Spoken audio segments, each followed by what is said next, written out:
I was never one to really believe in ghosts.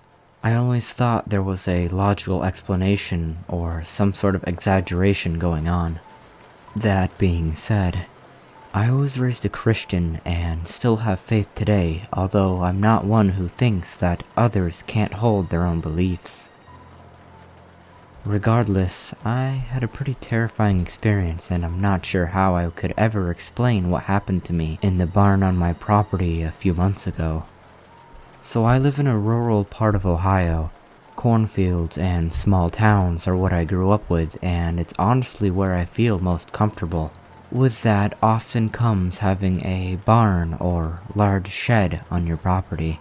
I lucked out and had two rather big barns, both with multiple levels, although one I always let my neighbors use to store their farm equipment.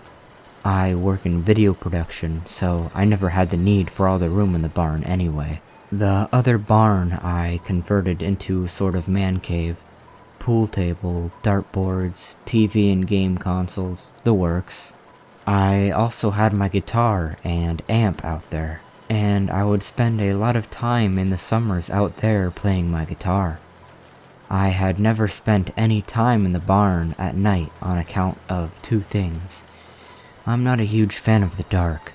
The lights in the barn didn't work due to a blown fuse, and the general atmosphere of a barn at night just isn't for me. Any time I was out there at night, I always had friends with me. One night, after a long shift at work, I decided I wanted to play my guitar. I grabbed a lamp from the house and set up some smaller working lamps from the barn, and set up enough lighting for me to remain generally calm, and started to play. I was out there for about 30 minutes when I suddenly felt the air change. It didn't get colder. I could still breathe. It wasn't anything like that. But all of a sudden, I just had a massive sense of dread come over me. I don't mean fear, I mean full-on dread. I felt like I wasn't alone and that something was there with me. Something I couldn't quite explain. A few moments of sitting there entirely silent, I realized that I couldn't move. I couldn't turn my neck to look behind me, nor could I will myself to get up. I just sat there, terrified. A few moments of horror, I decided to say a prayer. As soon as I started talking, one of my guitar strings snapped and the switch on my amp flipped itself off. With that, I was suddenly free and I bolted from the barn and into my house. My significant other at the time asked me why I was freaking out, and I couldn't even explain it. I went back in the morning to check out the guitar and the amp, and sure enough, the string was broken and the amp was off. I haven't gone back in there at night, and I took my guitar inside. No ghostly experiences since then.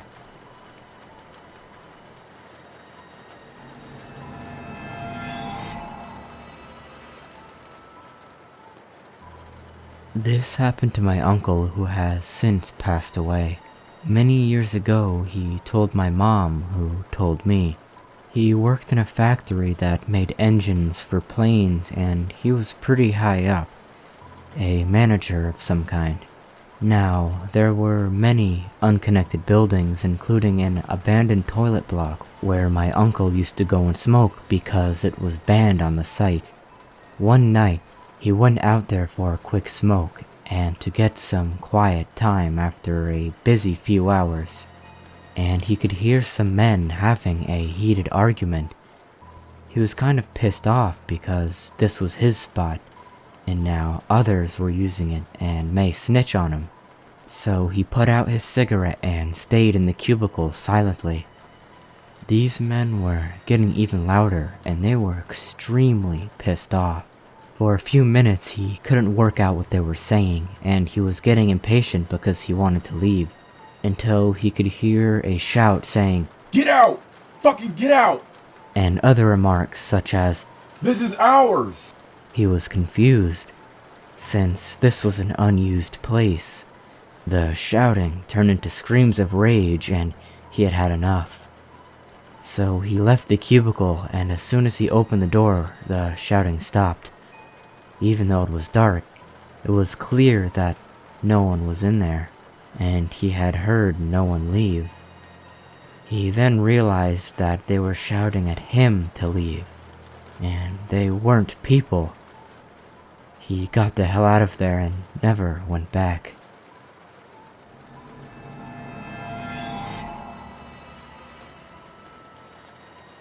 This one is a story my mom and grandfather still tell us, and still cannot explain how it happened. I personally have a terrible memory, so I can't remember this story accurately. But once I go see my grandfather again, I'll ask him about it. I may be mixing stories they've told me, but I've tried to write it to the best of my ability and memory of it. When my grandpa was younger, he was a commercial truck driver. I think that's what you call them, the ones that drive semi-trucks across the US to deliver stuff. He has always been a really careful driver, and all his friends knew this. Sometimes he'd meet up with his friends from work, and they would all drive together to get to their destination. One night, he and a friend are driving down the highway. It was extremely dark, the only light coming from the headlights of their trucks. My grandpa was driving in front of his friend when he notices an all-black, from what he could see, vehicle approaching fast from behind them.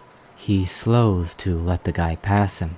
The black car gets in front of him and slows down, which, in case some of you don't know, is extremely dangerous, as a big truck carrying cargo can't slow down as quickly as a small car or other vehicle due to all the extra weight.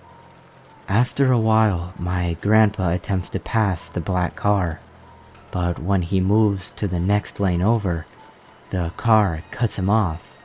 He tries going back into the right lane, only to be cut off again. Finally, the black car gets into the left lane, this was a 2-lane highway, and slows. My grandpa looks over and sees a man, and says he just could see this man wasn't normal. It felt as if he was evil. My grandpa grabbed the rosary he kept on him, and held it out to the man, then shouted that he wasn't afraid of him, that God was stronger than he would ever be. At this, the man glared at my grandpa, and his car swerved off the highway and disappeared as it veered off into the grass along the side of the highway. My grandpa's friend came over the radio, asking if my grandpa was okay, if he needed to stop and nap, 'cause he noticed my grandpa swerving from right to left.